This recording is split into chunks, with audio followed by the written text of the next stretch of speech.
Profe, ¿qué tal? Buenas noches. ¿Cómo está? Buenas noches, chicos. Cuiden, ¿cómo están?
Estaba riquísimo. Estaba riquísimo.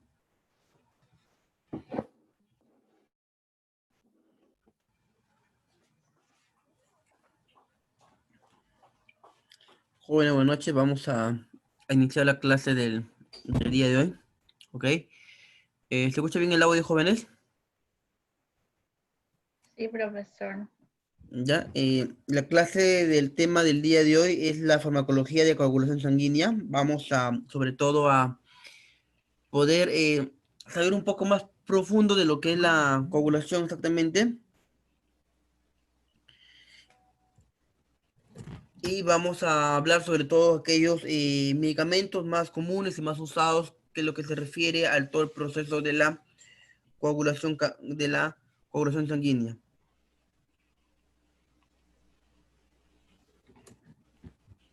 ¿Ok? Entonces, vamos a iniciar de una vez, ya para acabar.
Ya, ok, jóvenes, ahora sí.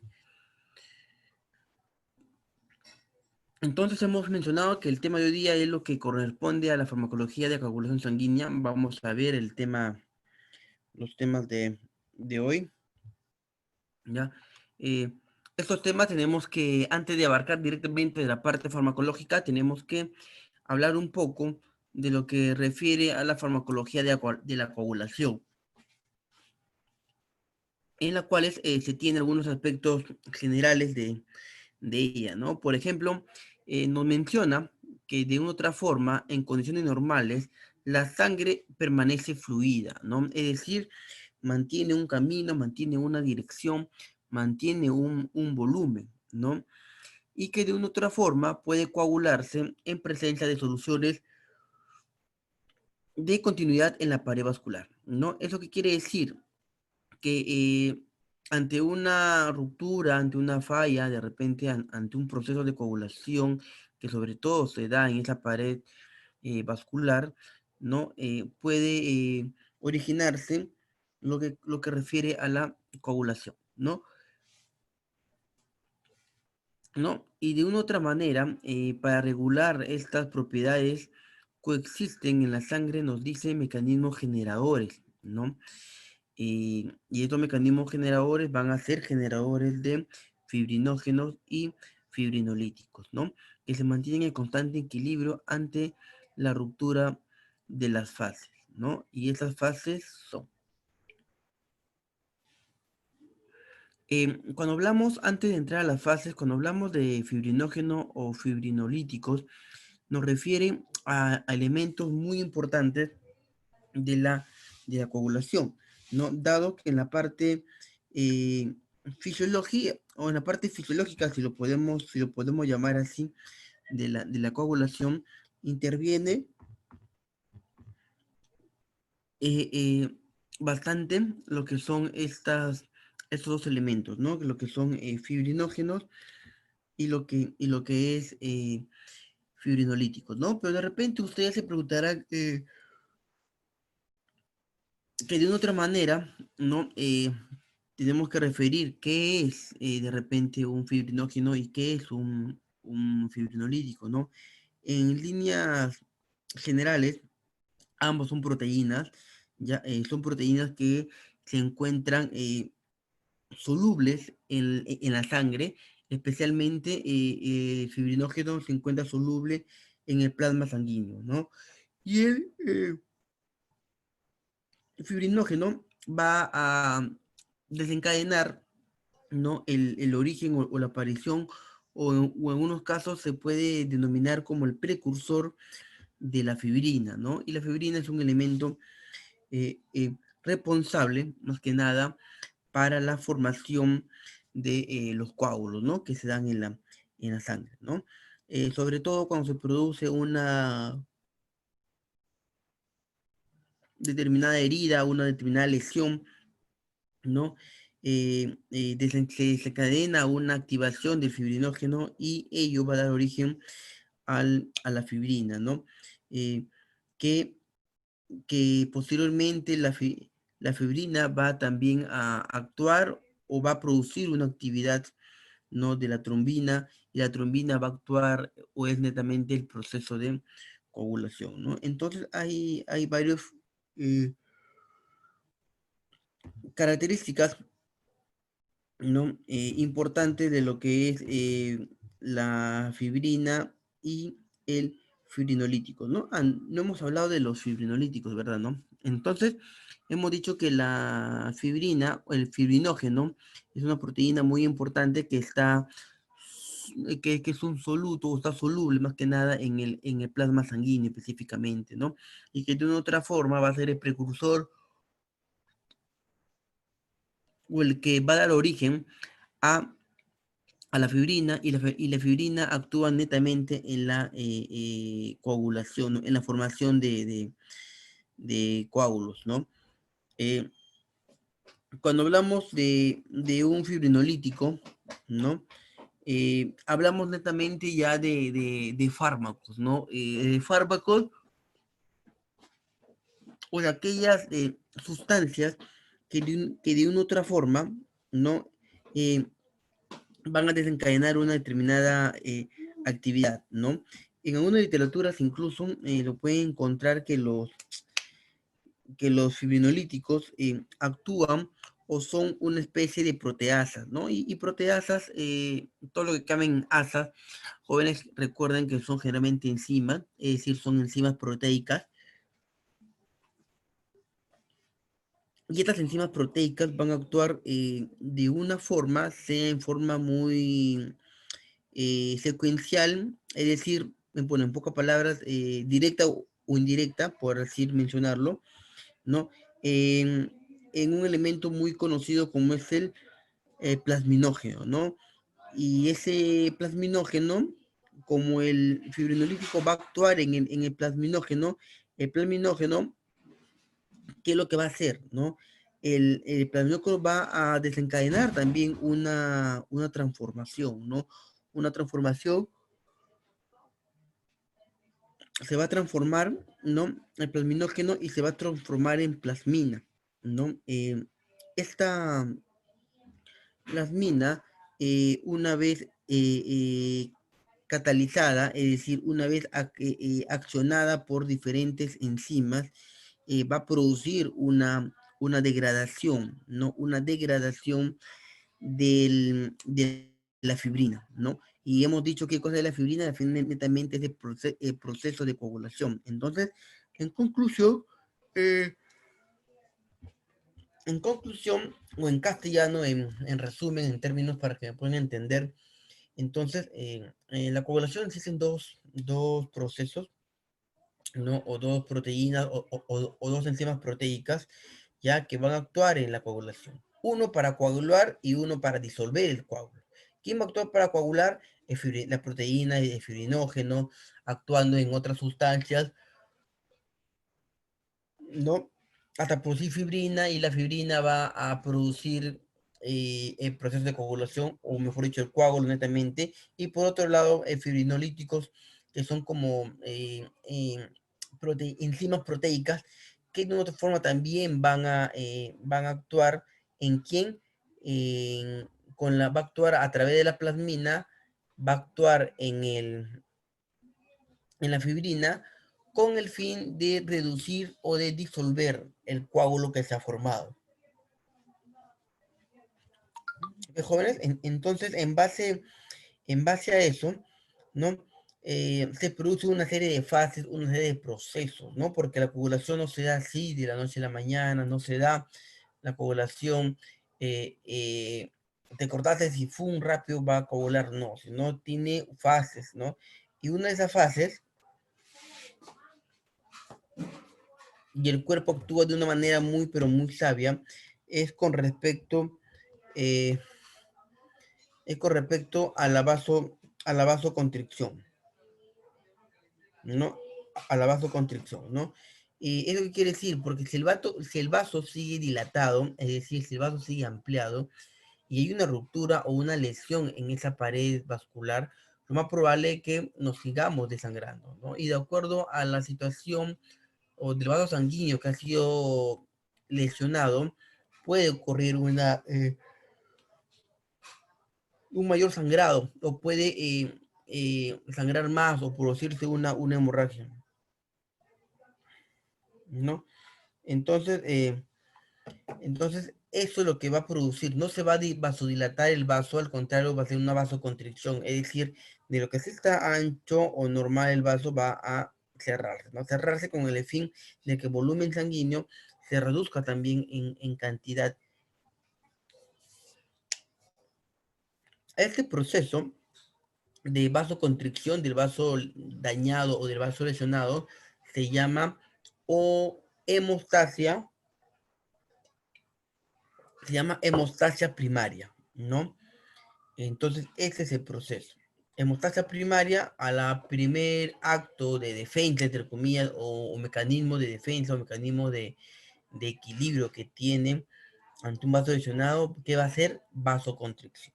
¿Ok? Estamos repasando un poquito de bioquímica, ¿ya? Bioquímica juntamente con anatomía, juntamente con fisiología, ¿ok? La adhesión y agregación plaquetaria, es decir, que es adhesión, ¿no? Adherir, ¿no? Un adhesivo, ¿no? ¿Han visto ustedes esas figuritas de sus álbumes, eh, ¿no? Se pegan, ¿no? Es un autoadhesivo, ¿no? En este caso, una adhesión o agresión plaquetaria, ¿no? ¿Qué quiere decir? Que se va a juntar la plaqueta, se va a juntar la fibrina, se va a juntar muchos elementos que van a dar origen a la formación del coágulo, ¿no? Y eso es lo que se llama adhesión y agregación plaquetarias, ¿no? De las cuales va a formar un tapón plaquetario, ¿no? Ese tapón plaquetario, en algunas, por llamarlo criollamente, es lo que va a generar lo que es la costra, ¿no? La costra de la lesión, ¿no? Esta parte también de adhesión, de agregación de plaquetas, porque las plaquetas son lo que va a formar, ¿no? Es como una red, las plaquetas van a ir llegando uno encima del otro, entonces, ¿no? Esta es la ruptura del vaso, el vaso se rompe, entonces encima va dando las plaquetas, ¿no? Plaqueta, plaqueta, plaqueta, plaqueta, pero las plaquetas no se juntan, ¿no? En el proceso de coagulación, las plaquetas no están juntas, ¿no? No hay una plaqueta acá, otra plaqueta acá, y en orden así sucesivamente, no. En una agregación plaquetaria va cayendo, ¿no? Una encima de otra, todo desordenado, ¿no? Dejando espacios, ¿no? Y esos espacios muchas veces se tiene que adherir. Entonces va un pegamento especial, que es lo que se conoce como el proceso de adhesión, ¿no? Entonces, esos espacios en blancos que dejan las plaquetas, entre plaquetas y plaquetas que están llegando, ¿no? Esos espacios en blanco se va a consolidar, ¿no? A través de esos surcos con un pegamento, ¿no? Y eso se llama adhesión. Eso también forma, entonces, esa adhesión y esa acumulación de una otra manera que se llama agregación plaquetaria, solo que ambos van a formar un tapón, ¿no? Porque es como que de repente en un río, ¿no? Ese es todo, la vena, la arteria, y tú colocas piedras, ¿no? Pero las piedras no son simétricas, van a caer por caer, van a evitar que haya sangrado, obviamente, pero de repente por los bordes o entre piedra y piedra se puede filtrar la sangre, ¿no? Entonces, en esa filtración entra un pegamento, ¿no? Entra un adherente, ¿no? ¿Para qué? Para que ese agregación, esa plaqueta con ese adherente formen una mezcla, ¿no? Y esa mezcla al final forme un tapón, y ese tapón se llama tapón plaquetario, ¿no? Conocido también como la homeostasis primaria, ¿no? Algo más también para informarle es que la coagulación local de la sangre, ¿no? Con la formación de una red de fibrina, ya sabemos que es una fibrina, ¿no? Que consolida y estabiliza el tapón plaquetario. Vean, jóvenes, la fibrina que va a iniciarse del elemento fibrinógeno, y es su última proceso, por sí llamarlo de fibrinógeno, ¿no?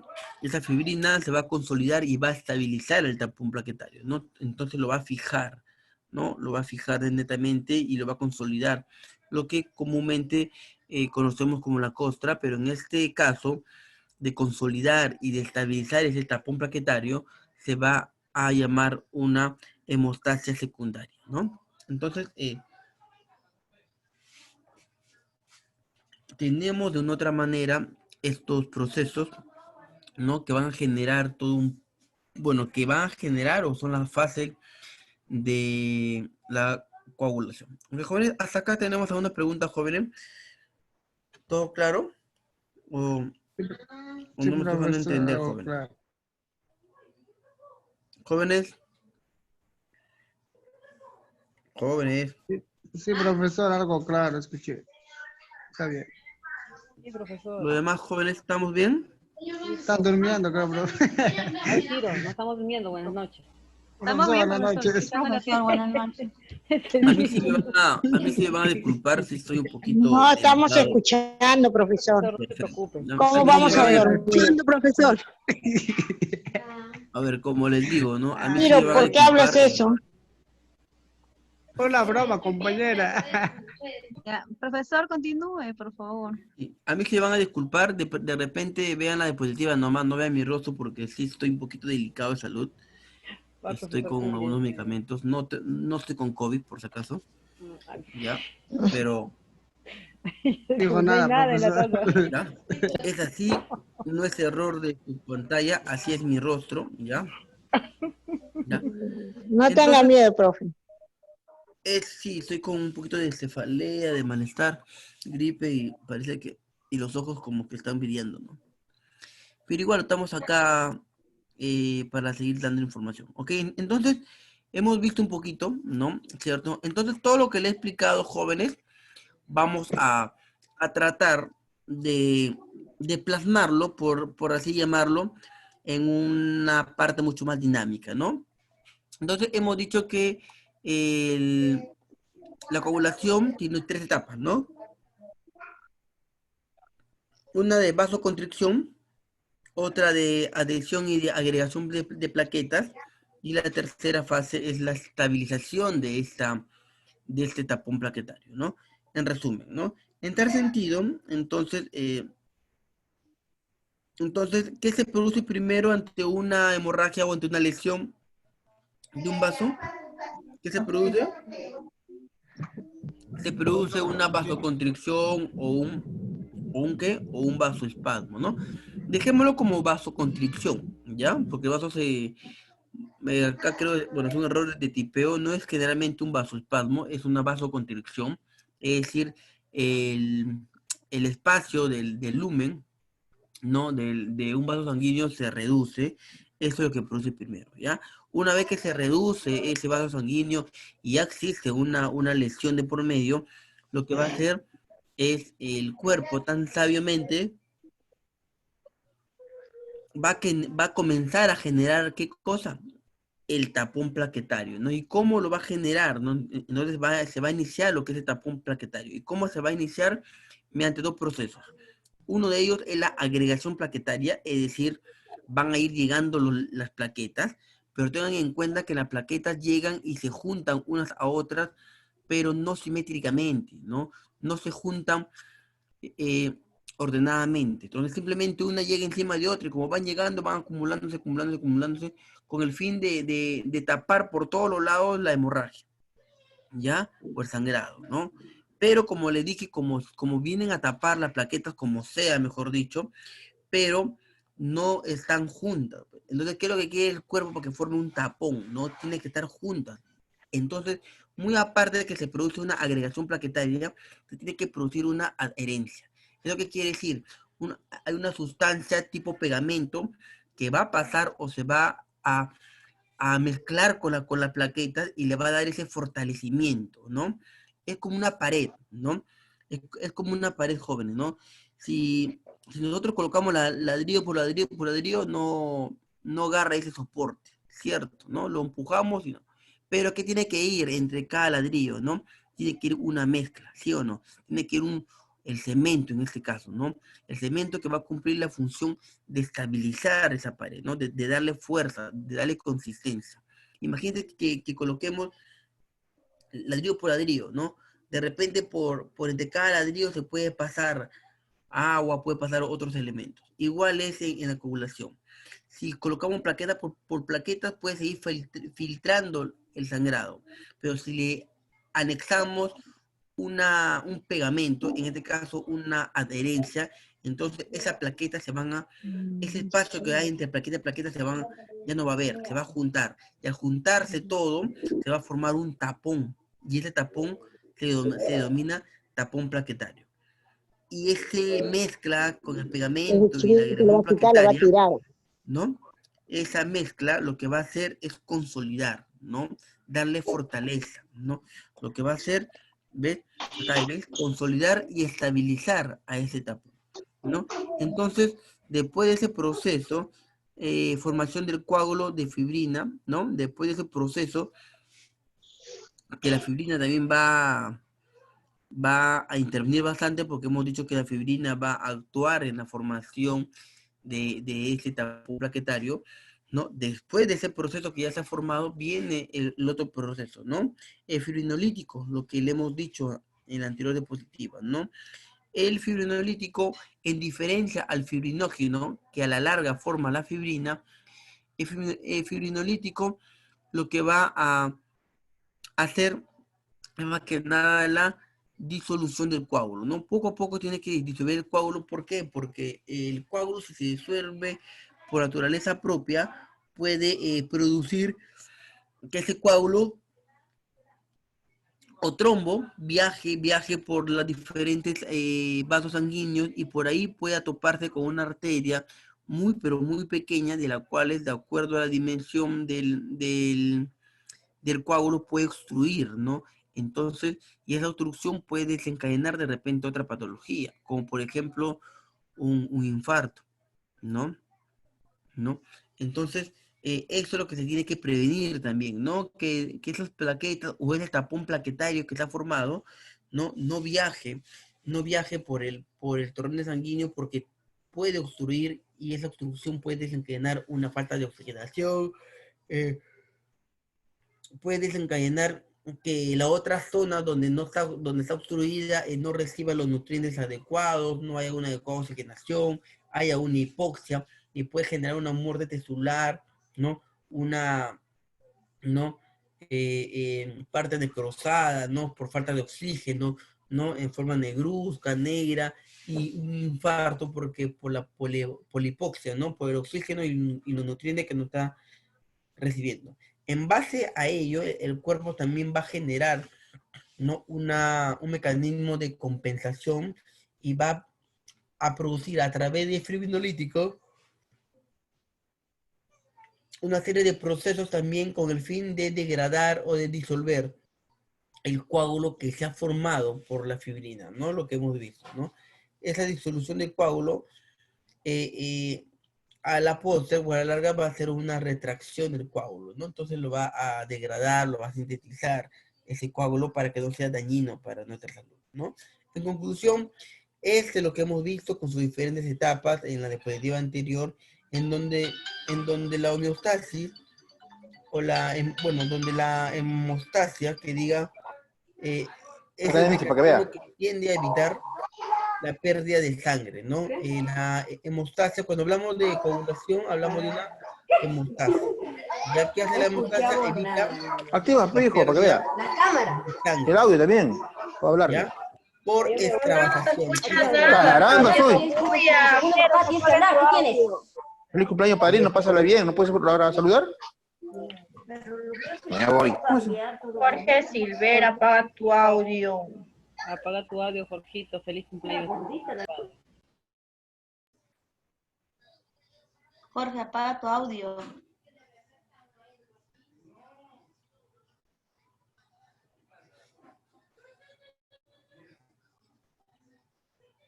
Entonces, estamos diciendo, ¿no? ¿A qué llamamos ahora hemostasia? Llamamos hemostasia al mecanismo que tiende a evitar la pérdida de sangre. ¿Por qué motivo? Por extravasación. Es decir, ahí llamamos de extravasación cuando de una u otra manera algo ha perforado, ¿no? El vaso sanguíneo y la sangre está saliendo, ¿no? Sea en forma espontánea o por un traumatismo abierto que puede desencadenar. Por ejemplo, ustedes están en cuarto, quinto ciclo, en algún momento han hecho prácticas, ¿cierto? ¿No? Han canalizado, ¿se acuerdan? ¿No? Han canalizado su vía, su manito, ¿no? Contra sus compañeros, ahí se han, Hemos se practicado, han, compañero. han practicado, mejor dicho, ¿no? Han practicado. Entonces, esa práctica muchas veces nosotros no le damos a la vena, ¿no? Por ejemplo, nosotros queremos canalizar y tenemos que entrar a la vena. En ese sentido, a veces, por ejemplo, no le damos y perforamos, ¿no? Si la vena es así, con la aguja que viene, lo traspasamos, ¿no? Sea por la parte superior o la inferior, pero lo atravesamos a la vena, ¿no? Y la salida de la sangre muchas veces lo que se puede producir una hinchazón y posteriormente un color morado y todo ello, ¿no? Eso se llama extravasación, ¿no? La pérdida o la salida de sangre, ¿no? En forma espontánea o por un trauma abierto, ¿no? Un trauma abierto, de repente, accidentes Fleming. mucho más complejos o accidentes mayores, ¿no, jóvenes? Profesor Fleming, Perfecto. profesor. Entonces, basándonos a ello, ¿no? Cuando nos basamos a...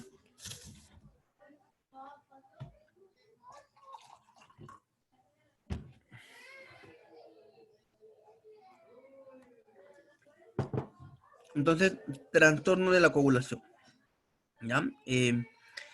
Dichos trastornos, nos mencionan acá, ocurren cuando los factores de coagulación faltan o se dañan, ¿no? O cuando hay problemas con la cantidad o la función de la plaqueta. ¿Qué quiere decir eso en castellano, jóvenes, no? Ya hemos repasado cuál es lo ideal que se debe dar en una fisiología de la coagulación, ¿no? Debe haber una vasoconstricción y segundo, debe haber una adherencia y debe haber una agregación plaquetaria. ¿Eso qué quiere decir? Que tenemos que las plaquetas llegan para tapar como sea la extravasación y después tiene que haber un pegamento para que fije y para que de otra manera suelde los espacios que ha dejado la plaqueta en su unión, ¿no? Pero hay trastornos de coagulación, ¿no? Y estos trastornos ocurren, nos menciona acá, que cuando falta o se dañan o cuando hay problemas con la cantidad o la función de la plaqueta, ¿no? ¿Qué quiere decir eso, no? De repente no se produce una idónea agregación plaquetaria, por ejemplo, ¿no? Por ejemplo, para que llegue la plaqueta se produce un llamado también, un llamado químico, con señales químicas, es como decir los bomberos, ¿no? Van tocando una alarma diciendo plaquetas vengan y acá es el lugar del incendio, ¿no? Algo muy parecido ocurre con la coagulación sanguínea, ¿ya? Llega un momento en que se coagula la sangre, que diga en que se produce la herida, se producen esas señales que muchas veces pueden fallar también, porque esas señales son lo que llaman a las plaquetas para que forme el tapón, y muchas veces esas señales fallan. Entonces, cuando hablamos de trastorno de coagulación, puede ser una por esas señales, ¿no? Esas señales neuroquímicas, esas señales químicas fallan, ¿ya? Y al final nunca llegan a plaquetas. Otro producto de los trastornos de coagulación puede ser por la función de las plaquetas. Es decir, las plaquetas nunca llegan, o si llegan, nunca cumplen su función, ¿no? ¿De cuál es su función? De coagular. Otra dificultad u otro trastorno de coagulación puede ser que la adherencia o el pegamento que va a fijar o a consolidar o a estabilizar al tapón plaquetario, ¿no? Sea sumamente débil y no se llegue a consolidar, ¿no? En todo el sí. ¿De jóvenes? Entonces, eso también puede suceder, ¿ya? Incluyen trastornos, nos dicen acá, ¿no? Por ejemplo, un sangrado, ¿no? Que es lo que nos produce trastornos hemorrágicos y de coagulación de la sangre. Hay otros trastornos que también es importante mencionar, como nos dice acá, ¿no? Hay unos trastornos hemorrágicos y de coagulación también, ¿no? Uno de los trastornos más conocidos de coagulación es porque nuestras plaquetas, de otra manera, otros elementos que intervienen en la coagulación, como el fibrinógeno, como la fibrina, como la plaqueta, todo ello, no lo coagula suficientemente rápido, ¿no? Haciendo que ese proceso de coagulación sea muy extensivo o muy largo, ¿no? Entonces, ese por un lado. Por otro lado, también existen algunos trastornos trombóticos o estados de hipercoagulación, ¿no? ¿Qué quiere decir? Todo lo contrario al primer aspecto, ¿no? Uno, que se va a demorar bastante la coagulación, y dos, que la coagulación va a ser muy rápida, ¿no? Produciendo una hipercoagulación, ¿no? ¿Y esto qué produce, profesor? Entonces, pero está bien, ustedes de repente se preguntarán, pero está bien, ¿no? Nosotros queremos ante una hemorragia cuando tiene una extravasación, que se coagule rápido. Claro, nosotros nos conviene de otra forma que se coagule rápido, pero lamentablemente esta coagulación rápida no puede generar también, porque después de la coagulación que viene la disociación del coágulo, ¿no? Viene la retracción, acá está, del coágulo. Entonces, puede generar coágulos. O sea, como ya hizo la costra, hizo una costra muy bien, y aparte muy rápida y muchas veces muy abundante. Entonces, en la disolución, ¿no? O en la retracción del coágulo, puede generar coágulos, ¿no? Y esos coágulos pueden viajar a través de la vena y arterias, y sin querer o cosas fortuitas puede generar una obstrucción de una arteria muy pequeña, ocasionando lo que le he mencionado, ¿no? Una hipoxia, ocasionando lo, eh, la falta de oxígeno dada por una obstrucción, ocasionando otra falta de nutrientes, falta de oxígeno y causando la muerte celular por hipoxia a esa zona que no ha llegado la sangre con todos los oxígenos, ¿no? Y con todos sus elementos. Entonces, hay que prever también, ¿no? Entonces, en la medicina en general, en la salud en general, no hay un término extremo, ¿no? No hay exceso ni hay defecto. Porque si son excesos y defectos, ambas son patologías. Lo que tiene que ver siempre es un equilibrio, una homeostasis, ¿no?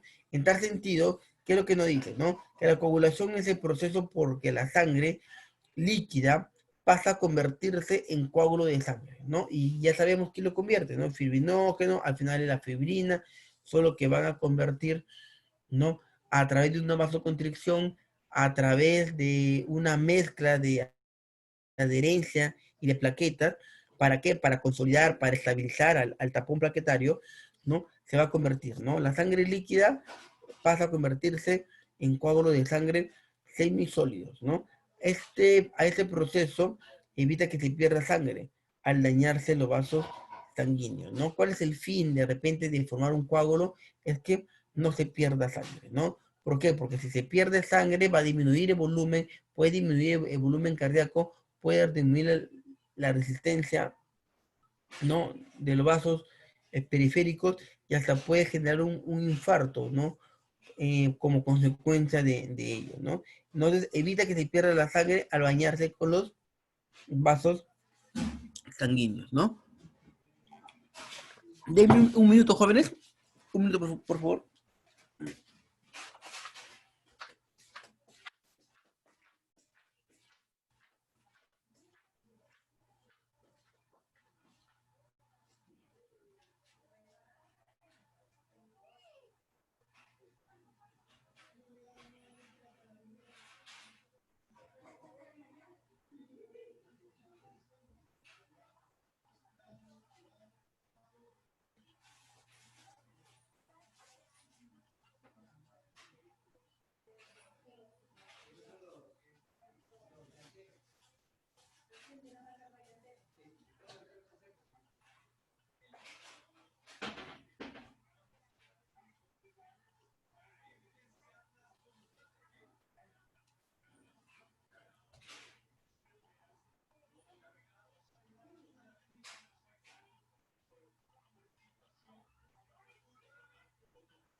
Como tú, gracias, no te lo ¿Cuál agenda vas a agarrar?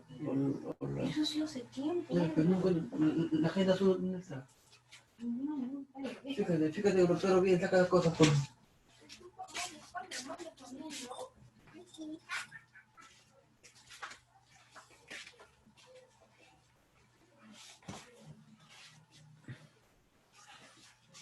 Ya.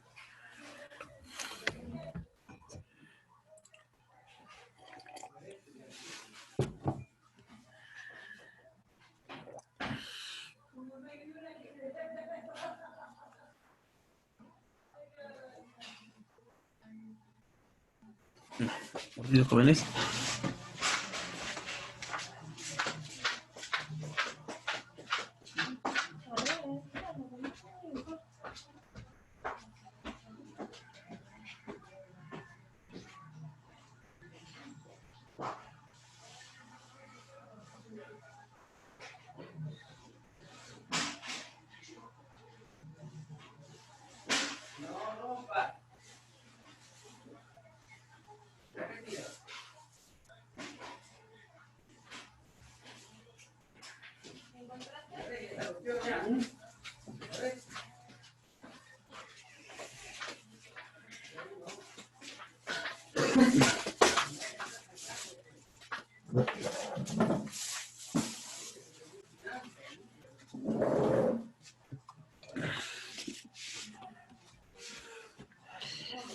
Los jóvenes. Entonces, digamos, entonces, en base a esa parte, que existen diferentes trastornos de la coagulación, sea por déficit, por falta de coagulación, o porque se vuelve muy lento, o por todo lo contrario, ¿no? Sea porque existen en alguna medida que la coagulación se vuelve muy rápida y también puede ocasionar algunos trombos, ¿no? Que pueden a la larga o a la corta pueden desencadenar un infarto u una obstrucción de algunas arterias, ¿no? Se generan los fármacos antihemorrágicos coagulantes, ¿no? Estos fármacos, ¿no? Antihemorrágicos, como nos dice, ¿no? Antihemorragias, ¿no? Entonces, contra la hemorragia, ¿no? Eso es lo que nos dice, ¿ya? Fármacos contra la hemorragia. Es decir, si hay una hemorragia, tenemos que utilizar, ¿no? Coagulantes para prevenir, para que la hemorragia no sea mayor, ya no sea pero muy fuerte, ¿ya? ¿Qué más? Hemos dicho también, ¿no? Hay elementos jóvenes muy interesantes, no sé si se puede ver, antes de hablar de los fármacos en sí, hay elementos que en la parte bioquímica, en la parte anatómica, ¿no? Se tienen que dar sí o sí. No sé si ustedes, bueno, lamentablemente en su sílabo, creo del semestre pasado no había un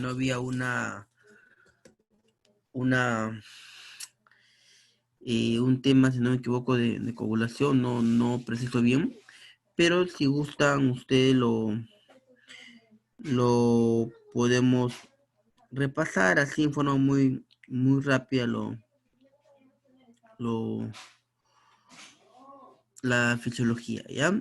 Por ejemplo, cuando se produce una extravasación o una ruptura ya del vaso, cuando se produce una ruptura del vaso, jóvenes, lo que va a hacer el cuerpo, ¿no? Va a ser una hemostasis, ¿ya? ¿Qué es hemostasis? Hemostasis es sangrado, ¿ya? Y antes del sangrado el cuerpo va a tener que hacer una hemostasia, ¿no? Es decir, va a tener que controlar de otra forma la hemostasis, ¿ya? Entonces hay que definir bien estos dos términos, hemostasis y hemostasia. La hemostasis es el sangrado, la homeostasia es el mecanismo para parar ese sangrado, ¿ok? Entonces cuando hay una ruptura de un vaso sanguíneo, lo que se va a romper primero va a ser el endotelio, ¿ya, jóvenes? El endotelio se va a romper, ¿ya? Entonces, ese endotelio que se va a romper, jóvenes, ese endotelio que se va a romper, hemos dicho que comienzan las fases de la coagulación. ¿Cuál es la primera fase? ¿Qué es lo que va a hacer primero? Va a ser una vasoconstricción, ¿cierto? ¿Cuál es su segunda fase? Va a formar el tapón plaquetario. ¿Y cómo se forma el tapón plaquetario?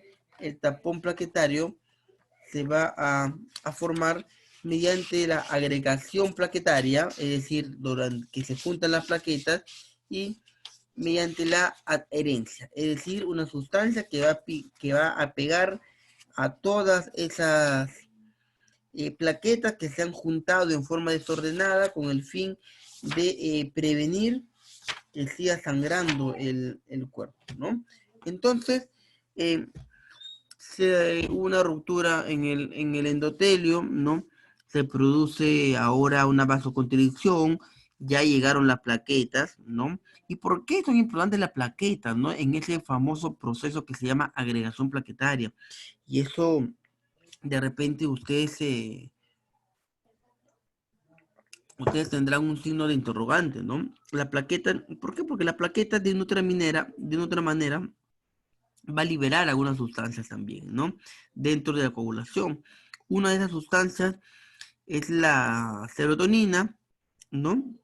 Otra sustancia que va a eliminar, ¿no? O a secretar o a liberar es el adenosín difosfato, si no me equivoco. El ADP no es ATP, no es adenosín trifosfato, sino es adenosín difosfato, ¿ya? Y también va a liberar al tromboxano, ¿no? Al tromboxano también lo va a liberar en ese proceso. ¿Ok, jóvenes? Entonces, después de que las plaquetas ya están dentro, ¿no? Están tratando de que no se produzca un sangrado, llega la adherencia, ¿no? Se va a producir una degranulación propiamente dicha, ¿no? Esa degranulación lo que va a hacer es liberar esos gránulos, valga la redundancia, ¿no? Al citoplasma, ¿no? Y estos gránulos que se va a liberar en el citoplasma va a contener también un elemento muy importante que se llama serotonina, ¿no? Y una de las funciones de la serotonina, ¿cuál es? Oh, maravilla. ¿Cuál es? La vasoconstricción. Entonces, es como un círculo también vicioso lo que produce, ¿no? Nos forma una ruptura, ¿no? ¿Cómo se produce la vasoconstricción? ¿Por qué? Porque ya hay señales químicas que ya mandan, ¿no? Ya hay elementos que están alerta que se ha producido un error, una falla, o de repente algo que está invadiendo. Entonces llega la plaqueta, llega su agregante plaquetario, y la plaqueta no llega sola, sino la plaqueta llega con serotonina, con adenosín difosfato, llega con tromboxano, que es otro elemento, o son también algunos elementos que van a producir también y como una quimiostaxis, señales químicas para que vengan más plaquetas, para que sigan cerrando esta hemorragia, ¿no? Y después se va a producir una degranulación y esa degranulación va a producirse en el citoplasma y esa granulación contiene la serotonina que a la larga va a producir, bueno, no a la larga, ¿no? Sino que como efecto va a producir una vasoconstricción. ¿Ves, jóvenes? Es por ello que se produce una vasoconstricción, es por ello que se produce una agregación plaquetaria o la formación del tapón plaquetario junto con la adherencia y con las plaquetas, ¿no?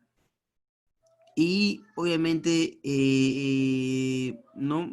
Las plaquetas se van a fijar, ¿no? Se van a fijar con adherencia.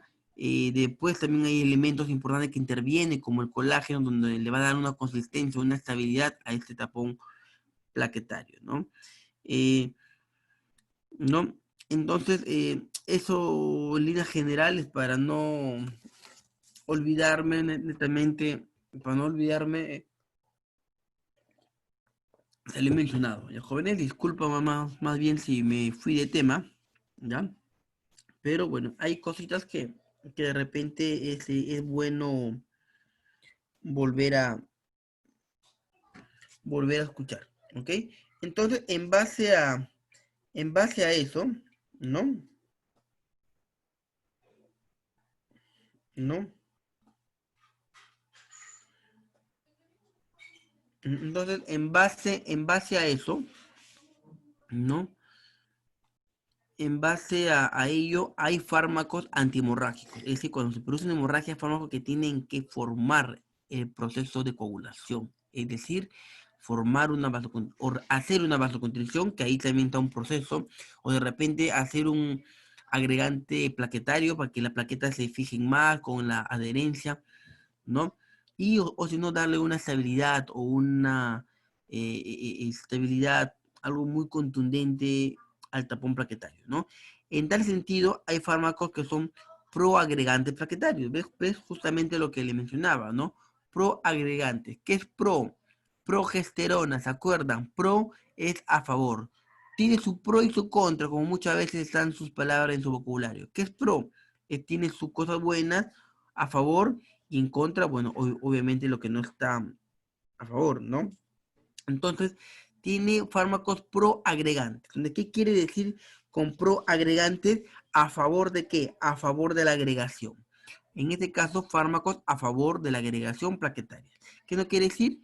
Que hay fármacos que van a ayudar para que esas plaquetas lleguen más, ¿no? Lleguen más y se formen y generen más plaquetas o llamen más plaquetas y obviamente que se forma que se formen más coágulos, ¿no? ¿Qué es lo que nos dice exactamente? Nos dice que facilitan, ¿no? La proagregación plaquetaria, bueno, adhesividad plaquetaria. Es lógico, ¿no? Porque siempre va a ir de la mano el pegamento, la mezcla, que es la adhesión con las plaquetas, ¿no? Que con la agregación plaquetaria. Siempre va a ir de la mano para producir un proceso, ¿no? ¿No? De anticoagulación, ¿no? Entonces, ¿esto qué pasa, no? ¿Esto qué va a hacer? ¿Esto cuál es beneficioso, no? ¿No? Es beneficioso porque va a cortar el tiempo del sangrado, ¿no? Mientras más plaquetas, mientras más se forme la mezcla, mientras más se forme el tapón plaquetario, vamos a reducir el tiempo de sangrado, ¿no? Y es bueno, ¿por qué? Porque ante hemorragias mayores, ante hemorragias invasivas o accidentes mayores, muchas veces el sangrado, de acuerdo a la lesión de los vasos, pueden ser mortales, ¿no? Entre los principales fármacos en ese sentido tenemos, ¿no? El etamcilato, el dulcilato y de otra manera en niños jóvenes el famoso misoprostol. ¿Se acuerdan que hemos hablado del misoprostol, jóvenes? ¿Se acuerdan o no se acuerdan? Es un ¿Qué es el misoprostol? que ¿Mm? el misoprostol. ¿Qué es el misoprostol, jóvenes? Es un fármaco, Ulceroso profe. creo que era. Es Es un un fármaco. fármaco, wow, ¿Ulceroso? me asombran, jóvenes, me asombran. Un antiulceroso creo que era. Claro, es un protector gástrico, ¿no? Es un antisecretor gástrico, es un no citoprotector, ¿no? Ese es el misoprostol, ¿no? Que muchas veces le damos un mal uso, por ejemplo, El porque van a Citotec, ayudar a ¿no? una contracción muscular, por decir, en el aborto, es una píldora de repente, ¿no? Abortiva también, ¿ya? No se me ha conocido como Entonces, Citotec, ¿no, profesor? el Citotec, claro, ve, ya sabes, ya está en tu agenda, ya lo apuntaste muy bien el Es que de eso Citotec. hablamos en la clase, profesor. Ah, ya. Es Pensaba sirve que para ya dilatar el tenías útero, comprado un profesor. Citotec. Citotec, es un fármaco Bueno, para no, dilatar. no como una dilatación, sino que produce contracciones, no dilata, porque si dilata produce el parto, pues al contrario, produce contracciones frecuentes que a través de movimientos destruyen no producen el desgarramiento, mejor dicho, o el desprendimiento del endometrio y por lo tanto, si está el óvulo fecundado, va a estar implantado en el endometrio y por lo tanto, si se desprende el endometrio, entonces va a producirse un sangrado y obviamente con el sangrado va a salir el feto, ¿no? Dime, Lucía, ¿hablaste? ¿Levantaste la Sí, mano? profesor. Sí, Dime. consulta, yo quería saber que nos puede hablar un poquito del Ateplase que utilizan en el hospital. No te copié, dime, ¿cuál? El Ateplase. El Ateplase. Algo así lo he escuchado. ya, ¿qué has escuchado sobre el Ateplase? Que es un anticoagulante. ¿El Ateplax? Sí, eso Para debe ser. coágulo sanguíneo. Eso es para, Ujú. profesor, mayormente para la embolia pulmonar. Oye, pero, ya, a ver, ya, hay varios nombres, ¿no? De Ateplace, bueno, yo lo he escuchado de repente con Ateplax, son nombres también bastante conocidos, son antitrombóticos, ¿ya? No también pero no es un agregante plaquetario, sino es al contrario, es un antiagregante plaquetario. Como hemos dicho, hay dos tipos de trastornos en la coagulación. Un trastorno es porque es muy lento, porque no se produce la coagulación, y el otro porque se produce en demasía y por lo tanto puede causar problemas como trombos y todo ello, ¿no? El Ateplax, ¿no? Es un antitrombótico, es decir, eh, debido al trastorno excesivo de coagulación que va a formar trombos, va a impedir que se agreguen más plaquetas, ¿no? Porque si se agregan más plaquetas va a producir más coagulación y a mayor coagulación, mayor trombo y a mayor trombo, ¿no? A mayor trombosis, mayor riesgo de repente un infarto, una obstrucción, etcétera, etcétera. Entonces, este medicamento, el Lateplax, lo que va a hacer es ir contra el trombo, es un antitrombótico, es un antiagregante, no va a permitir que se agreguen más plaquetas para que no produzca esos efectos, ¿no?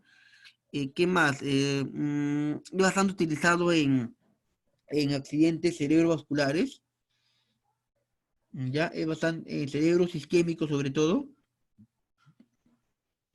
¿Qué más? No es recomendable en algunos casos, por ejemplo, usarlo en úlceras pépticas, en lo que son gástricos. Eso es lo que se me viene a la mente, ¿ya? No es que sea, como te digo, en esta primera clasificación, que es un antimorrágico, sino es que se usa generalmente cuando hay un trastorno de coagulación excesivo que puede correr el riesgo de pacientes de una obstrucción a través de un trombo, ¿no? Entonces, para prevenir eso, entonces cortamos, ¿cómo cortamos, no? A través de un antiagregante plaquetario, ¿no? Que bueno que eso es el Ateplax, ¿no? O lo que me dicen ese nombre. Ok, jóvenes, entonces vamos a seguir avanzando. ¿Todo bien hasta acá, jóvenes? Sí, profesor, Jóvenes. sí. Sí, profesor. Ya, muy Sí. bien. No me vas a renegar que estoy enfermito. Yes. Yes. Uy. Oui. Uy. Da en ruso. Ya, sigamos. Entonces, así también hay, como a favor de los proagregantes, hemos dicho que es a favor, también hay procoagulantes, ¿no? Entonces, hay fármacos que estén a favor de la coagulación. Dentro de ellas están las vitaminas que son liposolubles, no necesarias para su absorción de bilis y lipasa pancreática. Profesor, en castellano, por ejemplo, la vitamina K, más conocido como la fitomenadiona, ¿no? ¿Qué quiere decir? Esta fitomenadiona se administra sobre todo a pacientes en la atención inmediata de recién nacido. Recién nacido, profesor. Exactamente, ¿no? Paciente recién nacido, la fitomenadiona se le administra. ¿Por qué? Porque muchas veces ante el desprendimiento ya ¿no? Del cordón y todo ello, y por tener el cordón, de ahí puede ocasionar, bueno, el cordón ya cortado, clampado, todo eso, ¿no? Como tienen ahí unos vasos sanguíneos, entonces puede ocasionar una hemorragia. Para eso previene el hemorrágico. Entonces, para prevenir esa hemorragia, le colocamos La a vitamina través K. intramuscular, ¿ya? Con jeringa generalmente de tuberculina, ¿no? De 1 le colocamos fitomenadiona o vitamina K, ¿no? 0.1 nomás, es decir, la décima parte de la jeringa de tuberculina, ¿ya? Poquito Profesor, nomás le metemos. profesor, una 0.1. pregunta. Una pregunta, Ciro. Profesor, pero también se le administra la fitaminadiona, pero dependiendo del peso, ¿no? Si es de mayor de 2 kilos 500, se administra de 0.5. Si es menos, creo que 0.25, ¿no? Mm, no tanto manejamos nosotros que...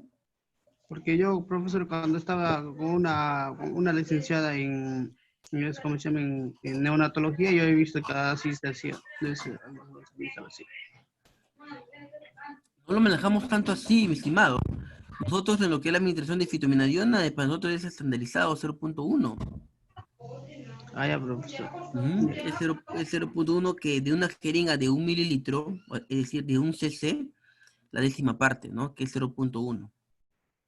Es poco, casi poco que se administra, pero sobre todo se administra para prevenir ese tipo de trastornos, ¿no?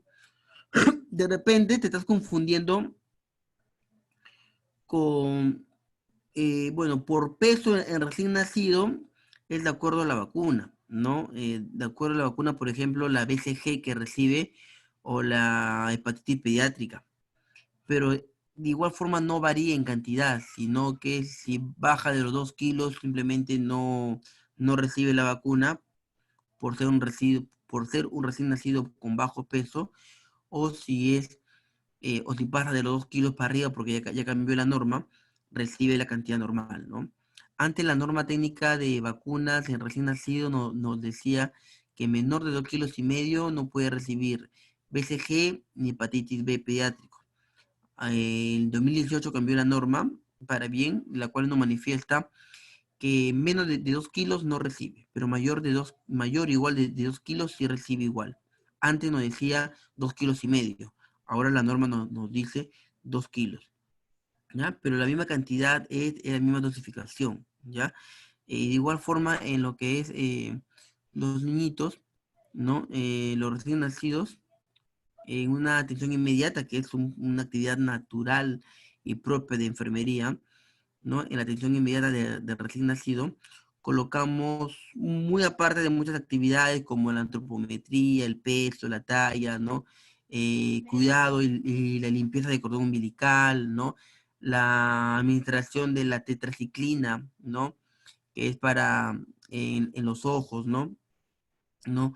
De colocarle su vacuna, bueno, y le colocamos también su fitomenadiona, que es un anticoagulante, ¿no? Justamente por eso que, como su compañero dice, ¿no? Para prevenir la hemorragia, ¿no? En los primeros minutos, en las primeras horas de vida, dado por el contacto a través del cordón umbilical, ¿no? Asimismo, hemos dicho, y ya les comenté también, que hay proteínas que se llaman fibrinógenos, ¿no? Estas fibrinógenos van a dar a la larga, van a formar a la fibrina, y la fibrina es la que se va a encargar también del proceso de coagulación. En tal sentido, ¿no? Si queremos coagular rápido, ¿no? Hay elementos también que son producentes que están en favor o están en contra, ¿no? En uno de esos ejemplos tenemos esos ácidos tranexámicos, ¿no? Y el ácido aminocaproico, ¿no? Entre todo esto, los más conocidos, tenemos la fitomenadiona, que es bastante utilizado, ¿no? Y vamos a hablar de ello, ¿no? Como nos dice la vitamina K, vitamina K, jóvenes, fitomenadiona, ¿ya? Es un grupo derivado bueno, de los 2-metil, son vitaminas, son humanas, lipofílicas, es decir, son solubles en lípidos, son bien liposas, e hidrofóbicas, es decir, insolubles en agua, principalmente requeridas en los procesos de coagulación de la sangre. Justamente el ejemplo, lo que le puso, ¿no? Lo que le pusimos, que específicamente en recién nacidos, ¿no? La fitomenadiona tiene un mecanismo de acción, es un factor procoagulante, es decir, a favor de la coagulación, como componente de un sistema carboxilasa hepático. Ya la vitamina K1 está relacionada con la carboxilación posttranslacional de los factores de coagulación 2, es decir, de la protrombina, ¿no? En conclusión, en resumen en castellano, ¿no? Es una vitamina llamada fitominadiona K1 que está compuesta estructuralmente por varias capas, por lípidos, y estos lípidos a su vez son hidrofóbicas, es decir, insolubles en agua. En tal sentido, esta vitamina con su mecanismo de acción nos habla de un proceso, ¿no? Que es de carboxilación. Ese proceso de carboxilación va a acelerar de una otra manera el proceso de coagulación, ¿no? Pero enfatizado a una a un factor netamente, ¿no? Porque como sabemos existen 12 factores de coagulación, enfatizado a un factor, y ese factor de la cual se ha enfatizado es el factor 12, ¿no? Es el que diga es el factor número 2. ¿Y por qué el número 2, no? Porque si recordamos un poquito la cascada de coagulación, no sé si ustedes, ¿no?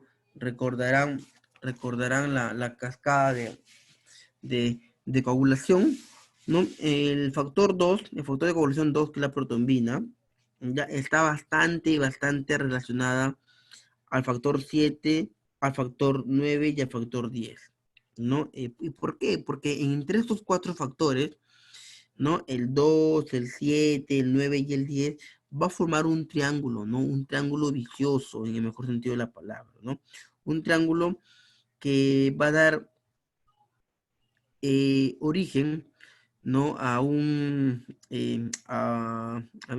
la formación de repente de una coagulación vía intrínseca y de una coagulación de vía extrínseca, ¿ya? ¿Eso qué quiere decir? ¿No? Que estos factores, ¿no? Son dependientemente de la vitamina K, ¿no? Y son también calcio dependientes, ¿ya? Entonces, ese triángulo de 2, 10, que es el factor especial, el factor 10 es el factor especial. Entonces, entre el 2, el 7, el 9 y el 10 van a formar un triángulo que van a originar la vía intrínseca o vías extrínsecas, es decir, una vía activa y la otra vía pasiva, que van a armar de repente coágulos o colágenos, pero en sí son factores que son dependientes de la vitamina K, y también algunos factores son calcio dependientes, ¿ya? Eso es lo que nos habla en líneas generales lo que es la vitamina K, la fitominadiona. Acá un poquito más de amplitud.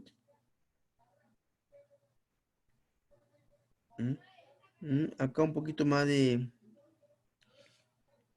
amplitud, que por ejemplo indicaciones antihemorrágicas, ¿no? ¿En qué está indicado? En antihemorrágicas, en cuadros tóxicos derivados, ¿no? Y déficit de este triángulo, ¿no? Como le mencioné, si alguien tiene un déficit de los factores de coagulación 2, 7, 9 y 10, lo ideal, ¿no? Es que se tome una fitominadiona, ¿no? ¿No? Porque ese es el centro, ¿no? De toda la cascada de coagulación en sí, jóvenes, de todo el proceso de la cascada de coagulación, tiene que pasar siempre por estos factores, ¿no? Por el 2, 7, 9 y 10, ¿no? Entonces, estos 4 factores de coagulación es como decir la piedra angular de toda la cascada, ¿no? Que van a formar una vía intrínseca mucho más relacionada a la heparina, y van a formar también, o van a dar origen también a otra línea que se llama vía extrínseca, que está mucho más relacionada con otro medicamento que es la warfarina, ¿no? Entonces, pero siempre entre esas dos vías, intrínseca y extrínseca, van a pasar, ¿ya? Por medio de esos 4 factores, el factor 2, el factor 7, 9 y 10. ¿Ya? Que obviamente, en pocas palabras, en resumen, son los factores más importantes que van a tener, ¿no?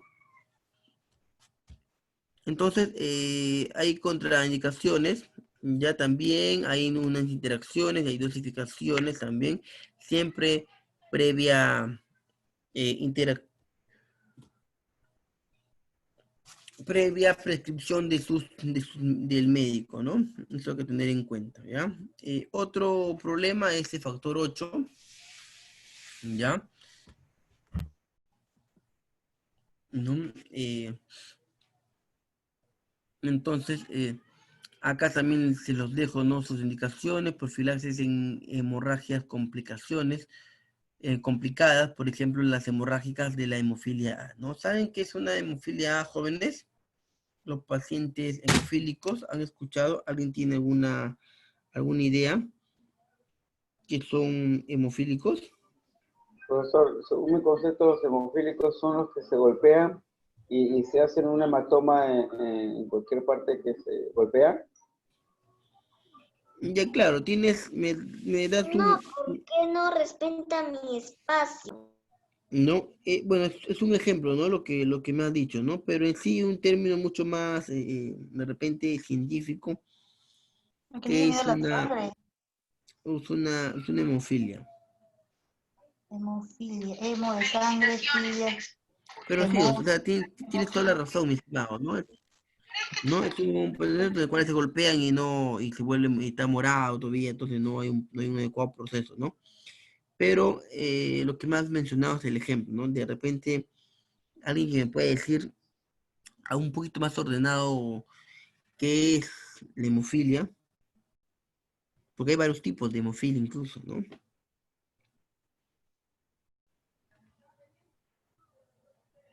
¿Saben, jóvenes? Hemofilia.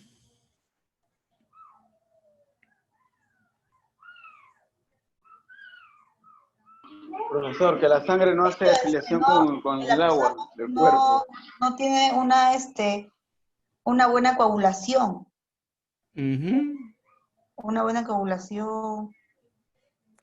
O sea, se produce hemorragia. Ya, claro, efectivamente, si hablamos de líneas generales, es una enfermedad que se va a tener una deficiencia de coagulación, no una falta de coagulación. Es una enfermedad genética de jóvenes, no es una enfermedad que lo puedan adquirir, es una enfermedad, la hemofilia es una enfermedad hereditaria, mejor dicho, es genética, está ligado a muchos aspectos, pero se dice que está ligada a un cromosoma específico, ¿no? De los 23 pares de cromosomas se menciona que está ligada bastante al cromosoma 10, ¿no? Y generalmente esto es igual que pasa como algo muy importante como pasa como los hombres en el papiloma humano, ¿no? El papiloma, el hombre es el portador, ¿no? Del virus, del papiloma humano, del cáncer cuello uterino, del cáncer de ano, cáncer de pene, cáncer, ¿no? Orofaringios, ¿no? Todo lo que podemos ver las vías, sexuales, ¿no? ¿No? Por las tres vías sexuales, el hombre es el portador. Pero lamentablemente el que la produce la enfermedad es la mujer, ¿no? Entonces, algo muy parecido, pero en forma viceversa, pasa, ¿no? Generalmente las mujeres acá, las hemofílicas, las mujeres, ¿no? Las madres, podemos llamarlo así, las mujeres son las portadoras, ¿no? Es decir, las mujeres son las que transmiten las enfermedades, pero lamentablemente en su mayor porcentaje los hombres o los varones son los que van a padecer de otra manera de esta enfermedad, van a sufrir esta enfermedad, ¿no? ¿No? ¿Y qué es debido? ¿Por qué? Porque si hemos hablado que es una enfermedad más que nada ligada, me está olvidando, le dije, ¿no? Al cromosoma X, no cromosoma 10. Ahí es un lapsus. No es que esté ligado al cromosoma 10, sino está ligado al cromosoma X. Y por eso es el portador la mujer, porque la mujer es doblemente X, ¿sí o no? Es doblemente mala, ¿cierto? Entonces tiene XX. Entonces, está ligado más que nada al cromosoma X, ¿ya? Es por ello que la mujer es la portadora y el varón es el que la padece más, ¿ya? Y efectivamente, así como ustedes dicen, no es un problema de la cual su sistema de coagulación no funciona adecuadamente, por lo tanto van a tener problemas de coagulación, ¿no? O de repente en la cascada de coagulación se interrumpe su proceso, interrumpe algo que lo hace mucho más lento, mucho más frágil de repente a un coágulo, ¿no? Y por lo tanto va a ser poco o nada al impedir de repente un sangrado, ¿no? Que puede traer como consecuencia de repente la descontinuación, ¿no? De todo lo que es la cascada de coagulación, ¿no? Ahora, si hablamos también de pacientes hemofílicos, que está muy relacionado a esto, hablamos también de tipos, ¿no? La hemofilia, como ustedes saben, hay hemofílicos tipo A, ¿ya? Hay hemofílicos tipo A, hay hemofílicos tipo B. Entonces, estos tipos de hemofilia, ¿no? Se van a ir tratando poco a poco. Los jóvenes, bueno, acá en este caso se ha mencionado de repente un tipo en particular, que es el paciente con hemofilia A, y ya para no dejarlos con la duda, la hemofilia A es una hemofilia, es la más común, ¿no? Hay dos tipos, tipo A y tipo B. La A se puede decir que es la más común, la más cotidiana, la más rutinaria, la más clásica, entre comillas, ¿no? Que simplemente, bueno, no simplemente, ¿no? Que se produce porque el factor 8 existe una ausencia o una deficiencia, ¿ya? Eso es lo que sucede, ¿no? Factor 8 está presente o está presente poquito, igual como la diabetes mellitus, ¿no? O ausente por completo, tipo 1, o ausentes parciales y todo eso que es tipo 2. Igual, y es muy cotidiano, así como la diabetes bastante común, de igual forma la hemofilia A también es común, ¿ya? Y como hemos dicho, la hemofilia está causada por la alteración o está ligado bastante al cromosoma X. ¿De jóvenes? Y la mujer, Consulta. dime. Y si un niño, por ejemplo, no nace, detecta que es hemofílico, conforme pasa su desarrollo, eso puede variar sus genes, puede curarse, puede sanarse. No te he escuchado nada, mi estimado. Tiene tu audio. Más fuerte habla como hombre. Le digo, Aquí va profe, ¿cómo se llama? Si un niño tiene tu hemofilia, audio, Freddy. llega a la etapa de adulto o a la etapa de juventud o pubertad, ¿puede modificar ese patrón? Ah, tú me dices que si hay tratamiento, que si hay cura para eso. No sé, no, pues, no sé si tiene hemofilia, A ver, vamos a hablar entonces no va de repente desarrollando. un poquito más de repente del tratamiento de hemofilia para que se puedan guiar. Bueno, el tratamiento, obviamente, así como la diabetes, está en reponer la insulina, ¿sí o no? ¿No? El tratamiento de la hemofilia de repente va a ser muy parecido, ¿no? Si en la diabetes hay tratamiento parcial o totalmente de la insulina, en esta forma, reponer parcial o totalmente el factor de coagulación, es decir, el factor número 8, ¿cierto? ¿No? Y generalmente se puede dar en diferentes tratamientos o en diferentes terapias intravenosas, ¿no? Porque es un factor sanguíneo, ¿ya? Entonces se da también a través de las venas, ¿no? Eh, ¿Qué más? Nos puede decir, a ver, ¿qué más le puedo decir con la, con la hemofilia, con la hemofilia, ¿no? Por lo primero que te viene a la mente, jóvenes, es eso, ¿no? Es un tratamiento que tenemos que reponerlo en base al factor de coagulación, ¿no? Que dado que falta, entonces tenemos que reponerlo, esta hemofilia, ¿no? Entonces también hay una hemofilia A y la otra hemofilia es de tipo B, ¿ya?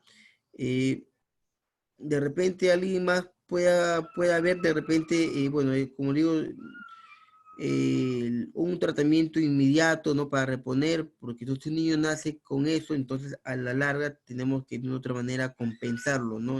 Por el factor que le falta, ¿no? ¿Por qué? Porque lo que pasa que si no controlamos la hemofilia A, se puede complicar, ¿no? La hemofilia es una enfermedad bastante complicada porque causa algunos daños, ¿no? Por ejemplo, daños en el sangrado interno, ¿no? Es mucho más frágil, de repente infecciones del niño, inflamaciones, ¿no? En algunos casos se ha visto que la enfermedad está bastante relacionada con las articulaciones, con los huesos también, ¿no? Profesor, ¿la Y hemofilia también puede considerarse incontinencias? incontinencias como Por qué ejemplo, tipo. urinaria, ya no controla el ciclo urinario y hay relajación. Como tanto relajación no, pero por ahí puede filtrarse algunas sustancias que todavía no pueden servir, ¿no? Pero como tanto de relajación de esfínteres, todo eso, no, pero como te digo, puede ser por ahí porque de repente se puede filtrar, como es algo de sangre, se puede filtrar algunas sustancias que son útiles para nosotros y que a la larga puede ser seguir siendo perjudicial, ¿no? Eh, entonces, la hemofilia A, para tratarlo de relacionarlo o para resumir, está bastante ligada al factor 8, ¿ya? Y entonces, la portadora generalmente son las mujeres, los hombres son lo que desarrollan la enfermedad, generalmente. ¿Ya? ¿Qué más podemos ver acá? Acá podemos ver, por ejemplo, a quiénes están contraindicados, la dosificación que podemos, que podemos ver, ¿no? Cómo se puede administrar, de repente una administración en bolo, mucho más rápida, o de repente una administración intravenosa, que es mucho más larga, ¿no? De mantenimiento, ¿no? De repente en bolo, en emergencias, en eso se puede colocar, ¿no? Profesor, el tiempo Así de como vida la de un paciente hemofilia A es, con hemofilia, o de un paciente con hemofilia, profesor, el tiempo de vida, más o menos. mm, a ver, hoy en día de repente la supervivencia de un paciente, ¿no? Con este tipo de enfermedades, con este tipo de hemofilias, y ahora con el tratamiento que se ha implementado de, del suministro de la vía intravenosa, del factor que le falta, ¿no? Antihemofílico, pueden llevar una vida normal, ¿no? O sea, no hay una edad específica, ¿no? Pero con el tratamiento adecuado, con el tratamiento idóneo, con la administración de vía intravenosa, todo ello, pueden desarrollar actividades normales, ¿no? O sea, no es que tengan un tiempo de vida específico, ¿no? Por esta falencia, ¿no? Pero obviamente llevando bien un estilo de vida. Es como la diabetes, ¿no? Si tú llevas una adecuada de vida saludable, te colocas tu insulina, no haces desórdenes en tu vida alimentaria, todo ello, tú no vas a desencadenar las complicaciones de la diabetes, ¿no? Algo muy parecido es la hemofilia, ¿no? La hemofilia, si tú llevas una vida adecuada, con todos tus controles, ¿no? Aplicándote tu factor 8 que te falta, ¿no? No vas a llegar, ¿no? A las partes de complicaciones, ¿no? Como le he mencionado. Entonces no vas a llegar en esas situaciones, ¿no? Sí, profe, claro, Y pero puedes también hay que vivir más cuidarnos tiempo.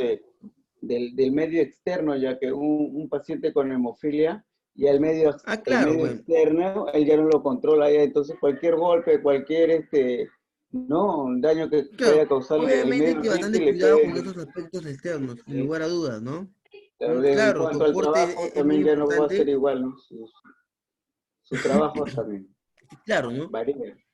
Se tienen que cuidar más porque ante cualquier golpe, caída, circunstancia o accidente, hay que tener en cuenta que va a producir un efecto contra la persona, ¿no? Es mucho más físico también, ¿no? Así como tú dices, no es que por el hecho que sea una enfermedad genética o hereditaria, que es interno, se ve repercutida un poquito también en la parte externa, ¿no? En la parte física, ¿no? Que es lo que usted menciona, ¿no? Que es lo que tú mencionas, mi estimado, ¿no? Hay que tener bastante cuidado, ¿no? De repente algunas actividades, algunos deportes, algunas situaciones que de repente una persona normal lo puede hacer, donde ellos tienen que pensarlo dos veces, hacerlo con mayor calma o no realizarlo, ¿no? Para prevenir justamente que tenga problemas de coagulación, ¿no? Pero si hablamos netamente de un tiempo de vida, mi estimado, no es que haya un tiempo de vida específico, ¿no? Como de repente otras enfermedades genéticas. Por ejemplo, síndrome de Down, por ejemplo, que también es una enfermedad genética, ¿no?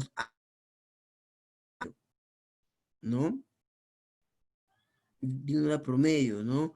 Si no me acuerdo, es 55 o 54 años, es la edad promedio máximo, de acuerdo incluso a récords Guinness que ha habido en el mundo, ¿no? De repente, ellos sí, porque aparte producen otras deficiencias, ¿no? Mientras más se vuelva degenerativo como toda persona. Pero en cambio, los diabéticos, los hemofílicos, bueno, lo diabético no es genético, ¿no?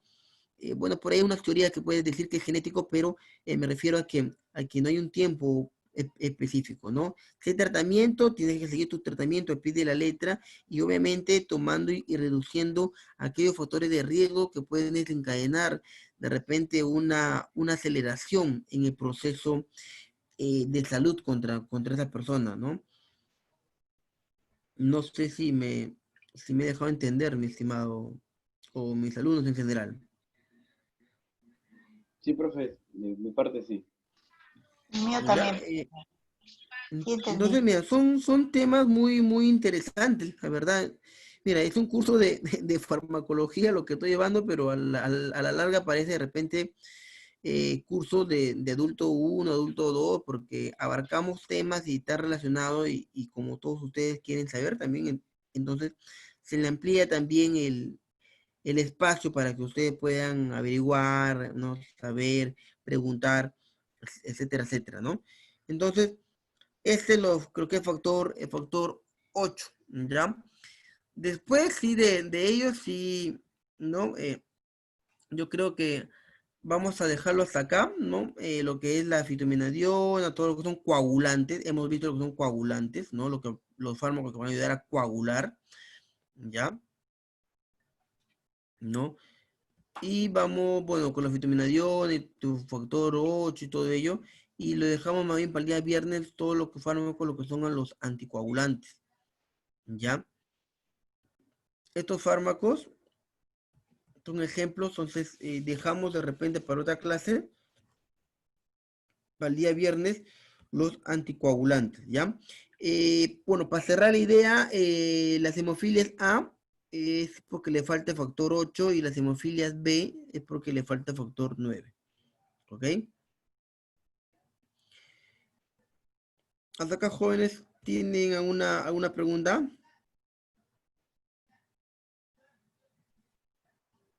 Jóvenes. Hay una sociedad también de hemofílicos, ¿ya? ¿No? Hay así como diabéticas, también hay una sociedad de pacientes hemofílicos, ¿no? Por ejemplo, he estado revisando algunas informaciones, ¿no? Nos dice, ¿no? Sabemos que la mamá es la portadora, ¿no? La mamá en sus dos genes, porque la mamá es XX, ¿no? El varón es XY, ¿no? La mamá es la portadora, ¿no?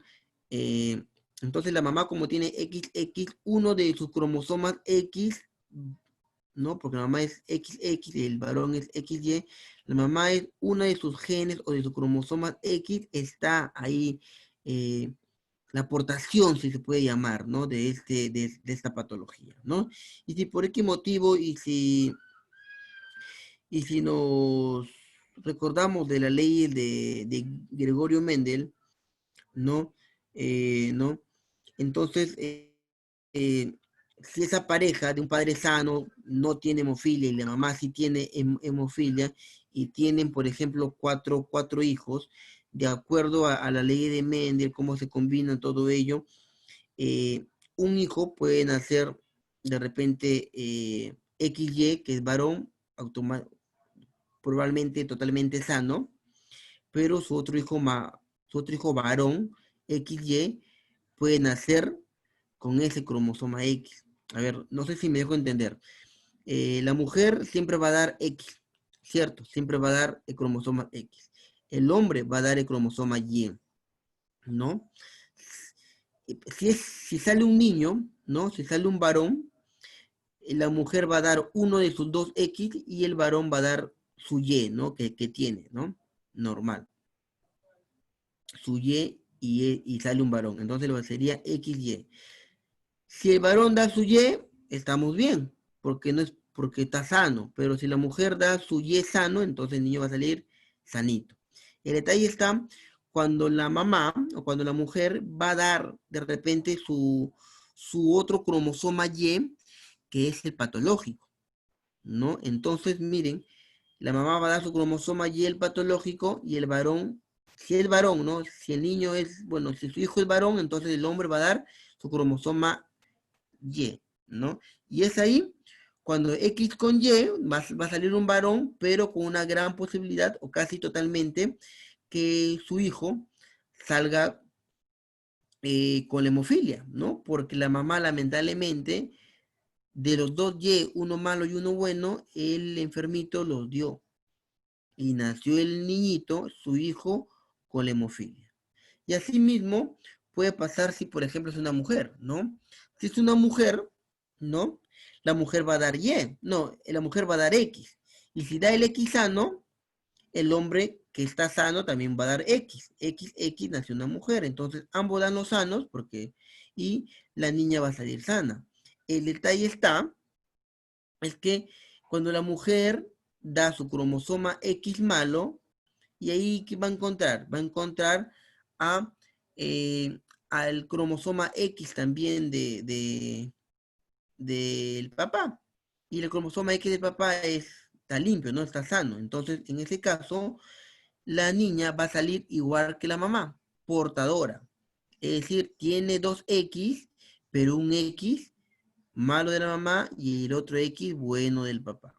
Entonces, en conclusión, por eso que el hombre es el portador, no el portador, bueno, sigue siendo portador también, ¿no? Es el portador, pero es el que más va a producir la enfermedad porque en su totalidad del cromosoma X malo lo tiene y por lo tanto va a producir mayor la enfermedad, ¿no? Pero sigue corriendo el riesgo que uno de sus hijas, ¿no? También tenga la mitad, ¿no? Sea portadora, ¿no? Y así sucesivamente esa hija, cuando tenga sus hijos igual, si es varón, lo más probable que tenga la hemofilia completa, y si es mujer, lo más probable que también salga como ella, ¿no? Como portadora, ¿no? En pocas palabras, sean varón o mujer, tienen el 50% de cada uno de ellos de salir con la probabilidad de que sus hijos tengan hemofilia, ¿no? Entonces, es una enfermedad bastante común en ese aspecto, estimados jóvenes, ¿ya? Entonces, no es cosa de repente juegos, hay un tratamiento por ello, y si sigue todos los estilos de vida y todos los proyectos, creo que se puede dar una vida normal de las personas. ¿Ok, jóvenes? Profe, Dime.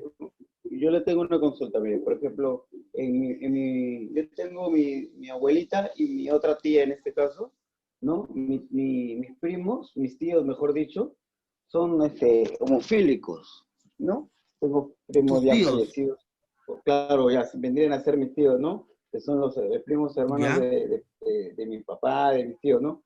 Pero en este caso, mis tíos han fallecido, como se dice, la mayoría por hemofilia, varones, ¿no? Pero en este caso, mis tíos, mi papá, por nuestra familia, ¿no? No ha salido nadie con ese problema, con ese índice, ese fin, diciendo las dos hermanas, como se dice, ¿no? ¿Por qué esa Claro. variación o tiene que ver algo la... ¿Sabe por qué ha salido así? Porque lo más probable es que tu rama de la mamá, ¿no? Tu rama de la mujer, o sea, tu mamá y son hermanas con tu tío. No, como le digo, mi abuelita mía, tiene una hermana, ¿verdad? Entonces Ya, tu su abuela tiene una hermana, hermana. claro, no, entonces sus hijos de mi tía, los hombres, han salido homofílicos, ¿no? En la cual, Los hijos de tu tía abuela. claro, ¿no? En cambio, Ya. por mi familia, mis tíos, mi Por tu papá abuela, ya, incluso, perfecto. claro, Ya, ¿qué es lo que pasa?